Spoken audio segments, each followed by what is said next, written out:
Wake Up with Patti Katter. I love the show. I never miss an episode. It's the best. I turn it on and turn it up.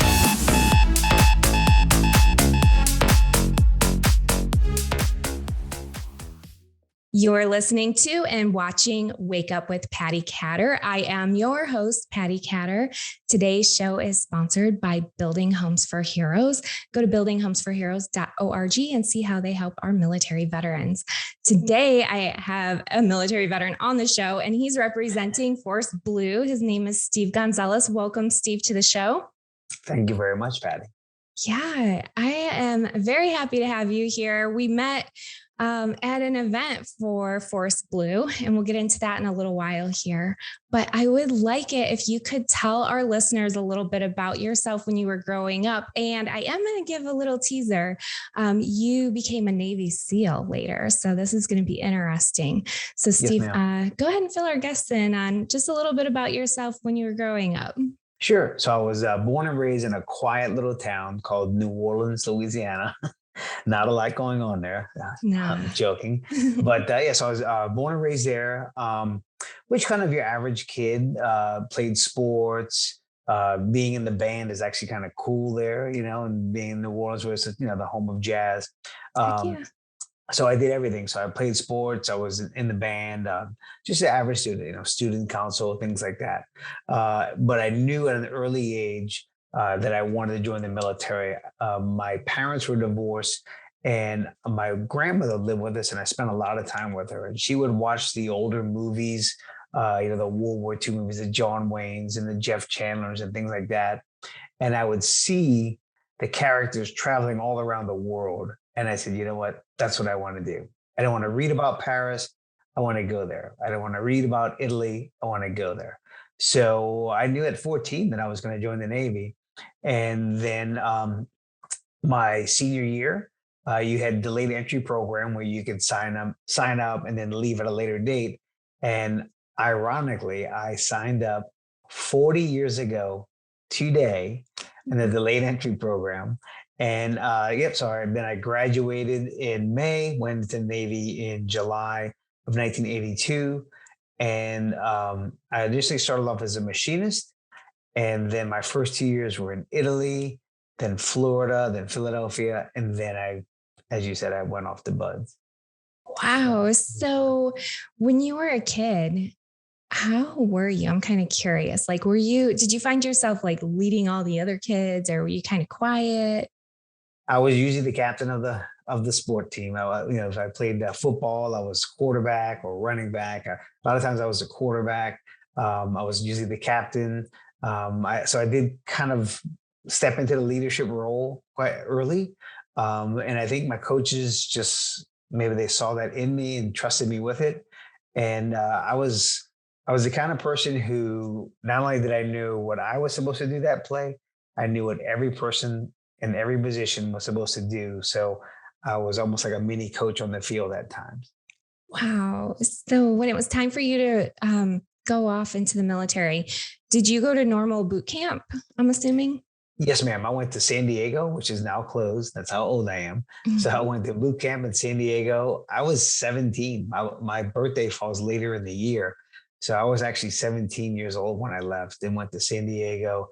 Big culture shock, going from New Orleans to San Diego, but also going from, very close-knit family, Spanish-Italian family, to thrust into the military where, you're getting barked at and taking orders and changing, getting the civilian out of you and putting the military in.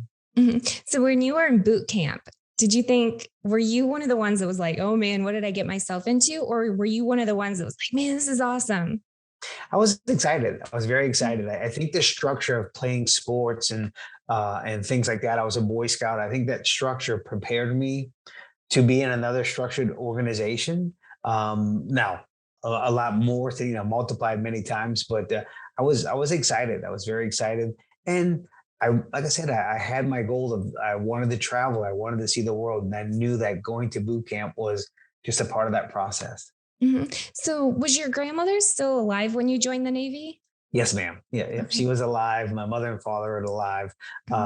So I was very, very proud to do that. And then when I got to go back, the first time I got to go back, she got to see me in uniform and Oh. everything. So that was really neat. I was very, very close to my grandmother. Me too. Grandmas are special. They are. They are. So you're in the Navy now, and just one day, did you wake up and say, I want to be a Navy SEAL, or was it a process? So there were no books or movies or nothing like that when I first went in. I mean, there were maybe one or two books, but they were probably like on the bottom shelf of the library or in a bookstore. So it wasn't very publicized. Ironically, I wish that we go back that way. That's a Yeah. different story. Yeah. But so I didn't know. So then some guys came on my ship. They didn't look like us. They didn't act like us. And I said, man, who are those guys? And one of my buddies said, those are Navy SEALs. I was like, what the heck's a SEAL? And they said, well, go talk to him. So I went over there and talked with him. And I said, that's the job for me. So I went through the process and I had to apply. It took me quite a long time to actually get approved. I actually separated from the Navy, went into the reserves. And then when I checked in, because my first two times I was rejected because my job was so undermanned that big Navy said, we can't let you go. So I was like, you know what? I think I'm just going to go into college then. So when I checked into my reserve unit, my CO, she asked me, she said, hey, you did this amount of time. Why did you get out? And I told her I wanted to be a SEAL. And she said, well, if I could help you get it, would you go back in? I said, absolutely. So she helped me, and then it was finally approved. And I went back in and went off to Buds at the very young age of 32 years old. Ooh, you're an old man. Yes, ma'am. Yes, ma'am. I For think I'm that. like the fourth or fifth oldest graduate ever. Wow. Mhm. So before you hit the SEAL team, Mhm. you were saying that you had a different MOS. What was that MOS? It was called machinery repairman, and Okay. it's a machinist. So Okay, you make that's what you said. parts Okay. utilizing lathes and mills and things like that. Yes, ma'am. So that is a huge difference Oh, of what, absolutely. yeah. So Yeah. tell us about Buds or what you can, because it's top secret. It was the easiest way to describe Buds. I heard this before, and this is really a great analogy. Is imagine getting kicked in the groin every day for 6 months, knowing that the next day you have to wake up and say, you know what, here it comes, and you got to take it, and then the next day, here it comes again, and it's evolution after evolution, and it's very challenging by design. Um, but for me being older, it was a little easier mentally because I Mhm. was older. Like they would, say, we're going to stay out in the water until somebody quits. And I would say, no, we're going to stay out in the water because you have a chart that says this is the water temperature. We can only stay out in the water for this long. Then we have to get up, warm up, and then get back down. So I was able to do that. But on the flip side, it was a lot harder at 32 years old physically because the young bucks, the 18, 19-year-old kids, they just the next day they're ready to go. Whereas a little stretching, a little more ice, a lot of water, vitamin M, Motrin. So it was harder physically, but just a little bit easier mentally. Mhm. I was talking to a 27-year-old young man over the weekend, and actually, Ken was with me, my husband, you guys, for those who don't know. He was in recon, and they trained a little bit with the SEALs. Mhm. So one of the things that Ken was telling this kid was about the swimmers. I don't know what you call it, but where you have your full uniform on, your rucksack on, your hands are tied behind your back and stuff. And this kid was like, why would they do that to you? A lot of our military know why, but could you tell our listeners about why they have such hard training? Sure, you have to be comfortable in the water. SEALs, we own the water. SEAL stands for sea, air, and land, but the majority of our operations take place in the water. So you have to be comfortable in the water.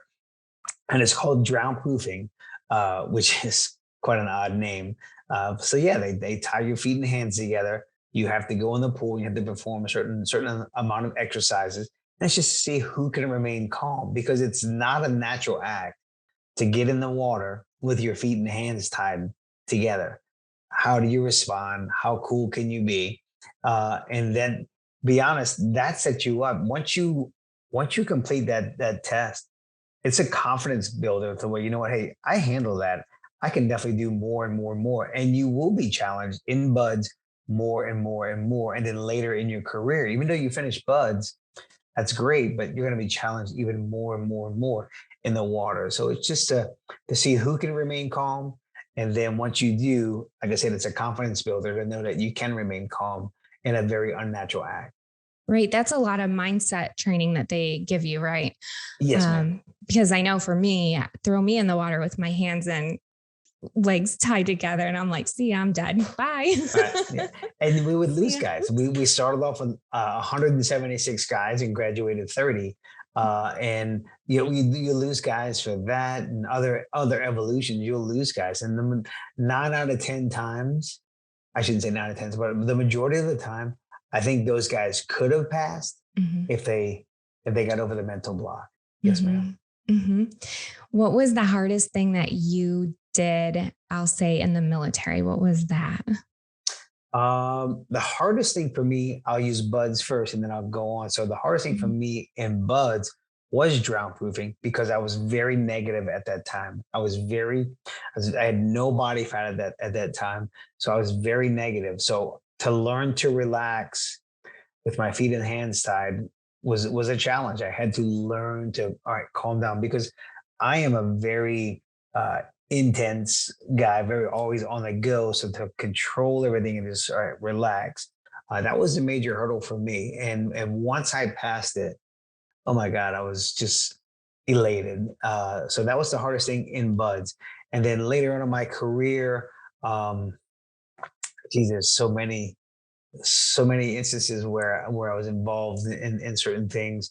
I think maybe the next biggest thing that comes to mind is being a leader, being the troop chief and having 40 plus individuals responsible for you under your command, along with my troop commander, and leading them into combat, leading them into battle, and just trying to make the right choices to ensure that I deployed with my guys and I came home with my guys.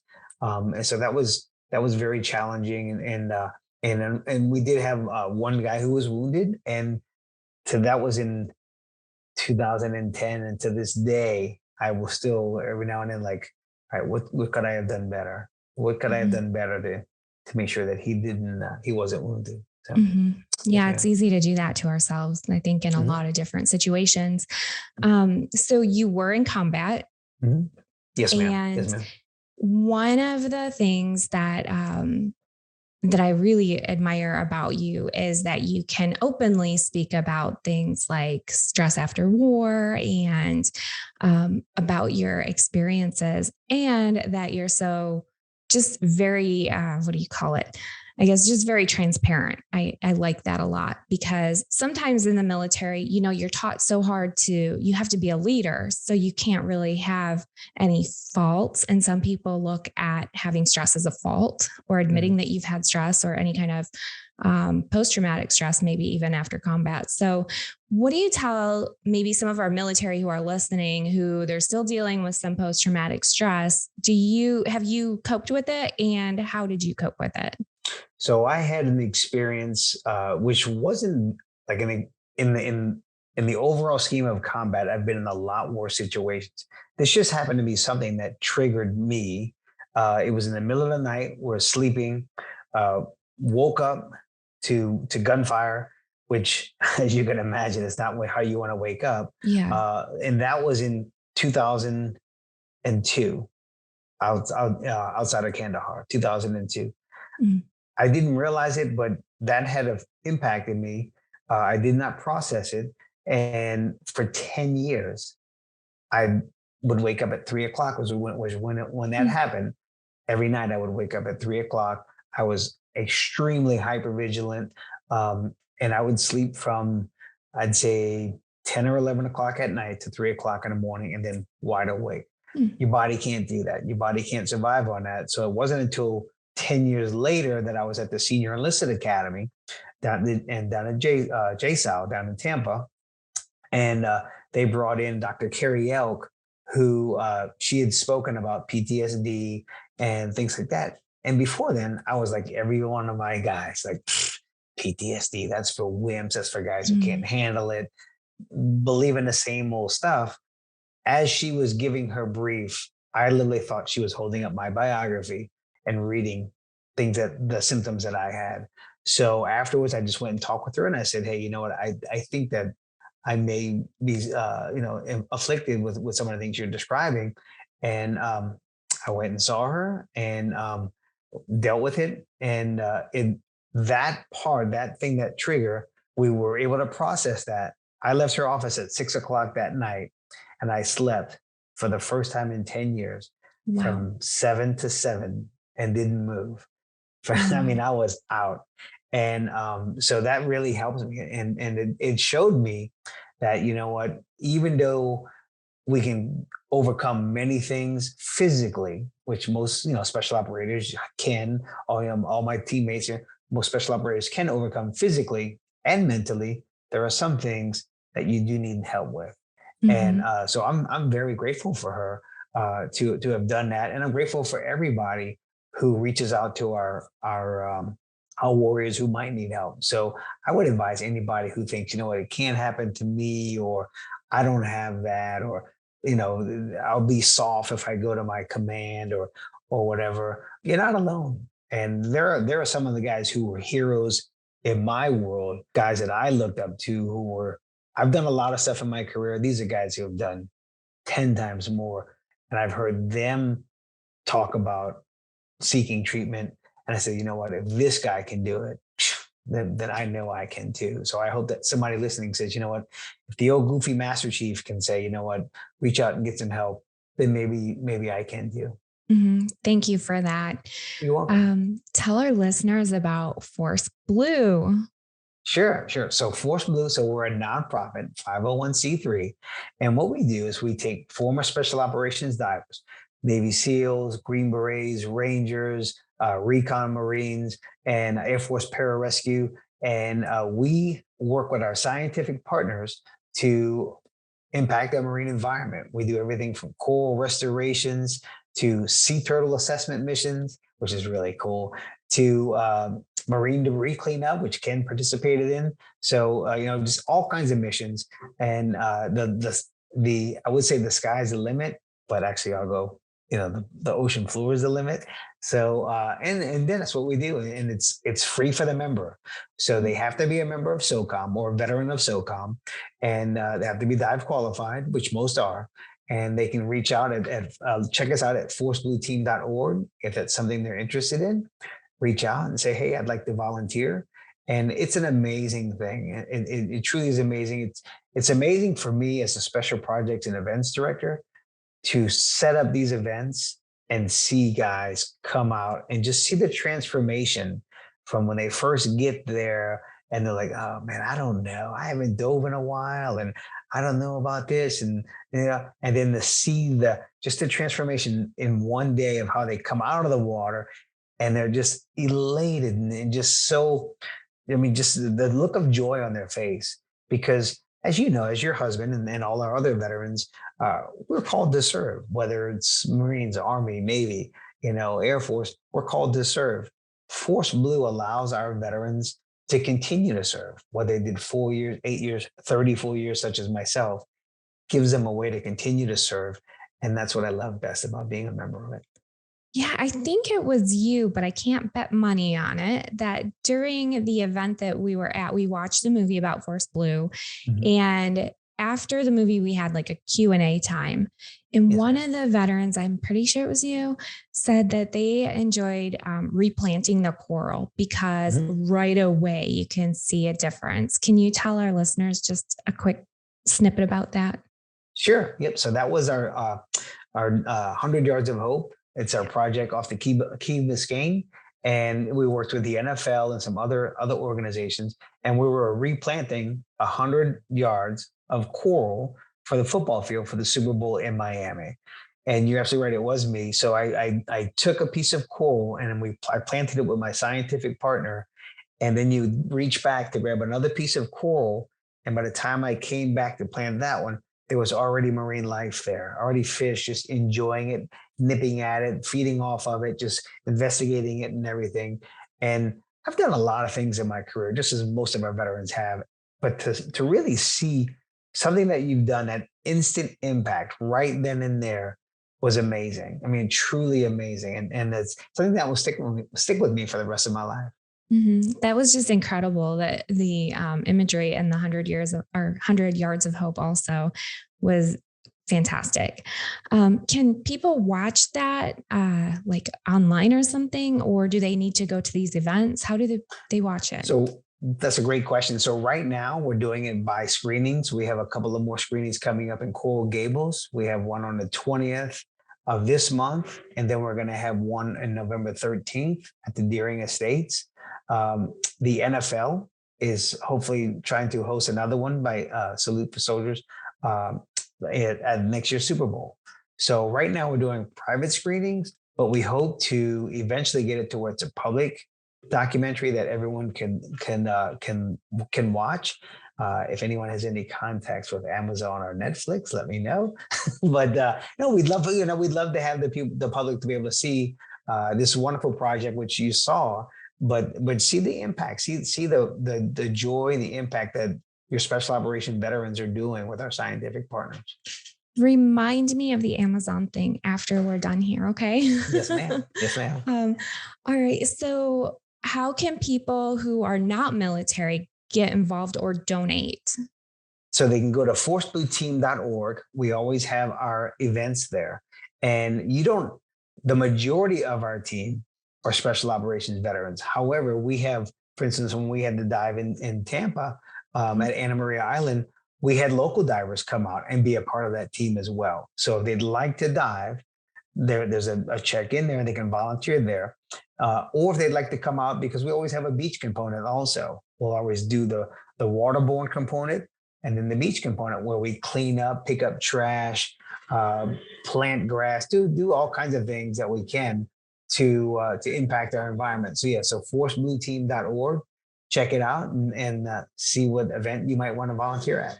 Okay. And do you ever take volunteers who say, hey, I want to lead a beach cleanup? Do you do that?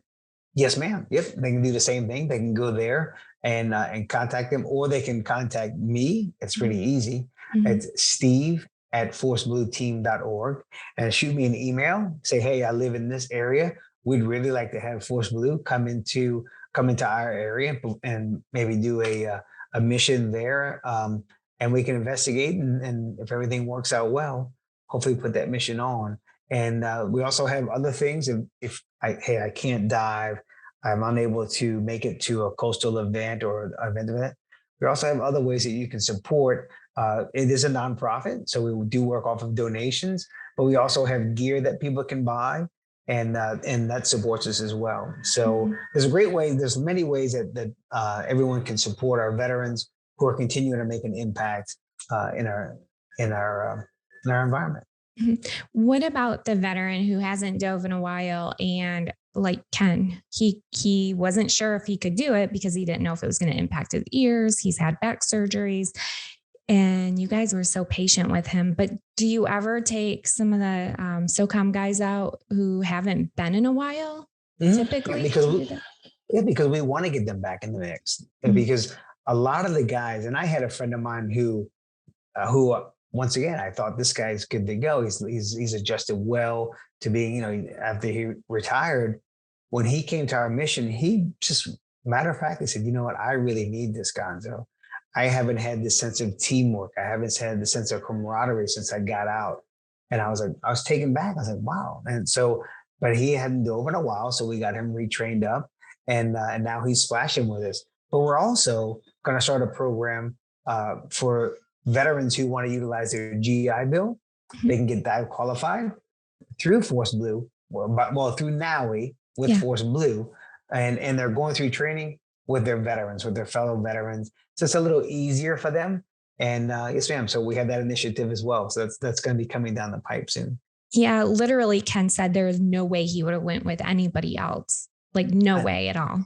And I'm glad he did, because once again, I could see it. I could see, and sorry, Ken, if you're listening, I knew that you were a He little doesn't worried. listen. Okay. Well, I knew you had mentioned that he might have been a little worried, Yeah. about diving for the first time in a couple of years, Mhm. So yeah, so we do that, we have highly certified NAUI instructors who will help our veterans get back into the water and get back into that groove. And even if they only volunteer once with us and they do that and they go on their own, at least they're back in the environment. At least they're back doing something that we were trained to do and that a lot of us love to do now that it's not in a combat environment. So Mhm. by all means, have them feel free to reach out and contact us, and hopefully we can help them out.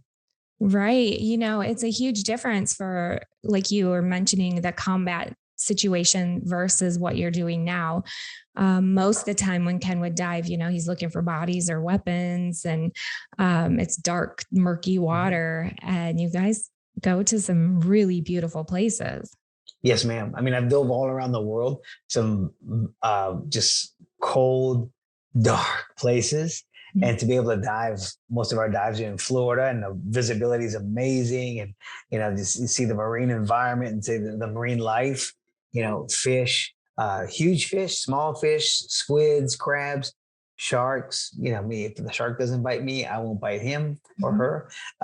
But yeah, it is amazing. And it's so much fun. So much fun. It's amazing. One of the sponsors that you guys have is Living Coral Wine. And let me say, this stuff is great. I saved my bottle until I was going to have your interview. So tonight I'm having Nice. some wine. Yeah, they've been fantastic. It's Innovation Brands is the company who owned it, and Living Coral is one of their wines, and a portion of the proceeds from each bottle come directly to Force Blue, and they've been fantastic. And to get a Navy SEAL talking about a rosé wine, it's got to be good. But as we like to refer to it as a brose wine, but it's delicious. Yeah, it's very delicious, and it's for a great cause. And the bottle is beautiful. Everything that they did about that shows their commitment to caring for Mother Ocean and our coral reefs. It really is good. This is actually my favorite wine that I've never tasted a wine so good. So Oh, I really awesome. like it. Yeah. So Steve, what is what? Well, we kind of talked a little bit about your trials, but I want to point out one specific trial that you've had and how you overcome that.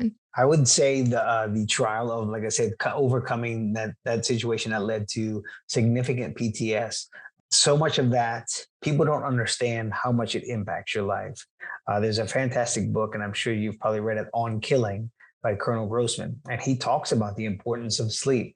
Well, I went for 10 years without that sleep, and just the second and third order effects of how it impacted my life, but also just understanding how PTS leads you to not believing that there's a future. I was positive that I was not going to see my daughter graduate high school.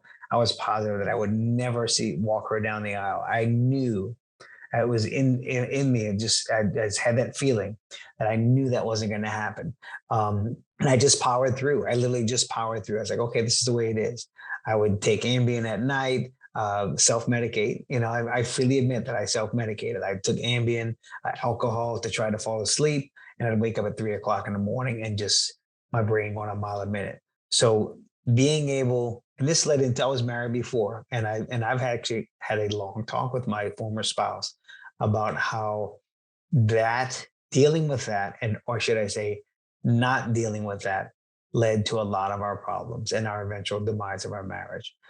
So to be able to get that help was monumental in just processing it, filing it, and being able to really just open my eyes and just enjoy the beauty that our world has to offer. Because I was as dark could be, and just to see the beauty of the world. And now, my daughter is 17; she's in her senior year, going off to college, and just enjoying that process, and just looking forward to retiring with my wife, and things like that. So that would be probably the biggest challenge that I've had in my life. One of the biggest challenges, and to be able to get that help and then move forward, and truly enjoy life, and now turn around and hopefully show, hey, look, if the old E9, if the old Master Chief can get help, then I can get help too. So hopefully I can take that and help someone else who might be struggling and say, you're not alone. I mean, you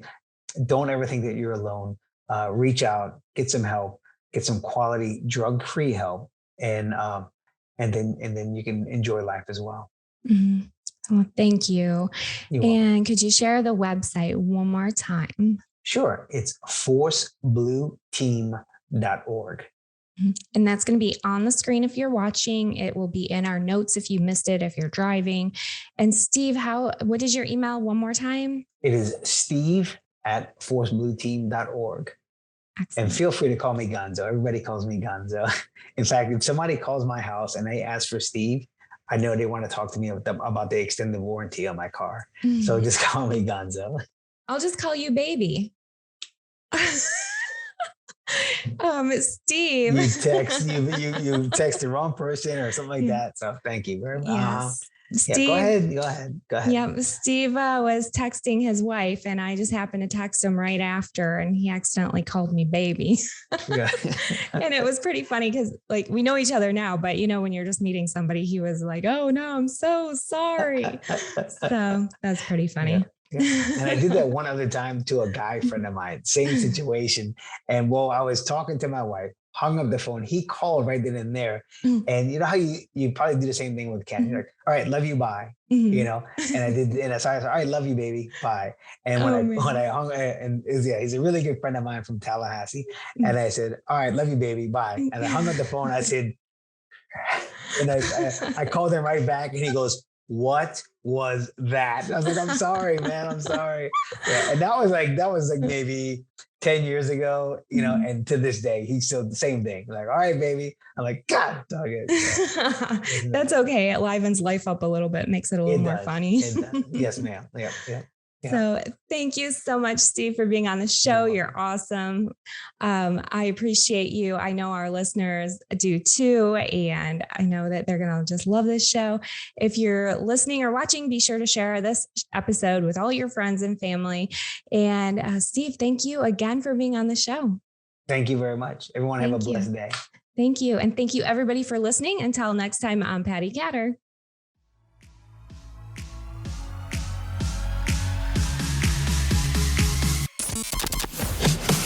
Thank you for listening to Wake Up with Patti Katter. Thank you. Thank you. Thank you. Thank you. Thank you for all you do. Follow Patti at Patti Katter on Facebook and Instagram. Get social. You can now watch Wake Up with Patti Katter on Amazon TV and Roku. It's the only podcast I listen to. Be sure to check out Patti's apparel line, The Patriotic Mermaid, at thepatrioticmermaid.com and on social media at The Patriotic Mermaid. I love it.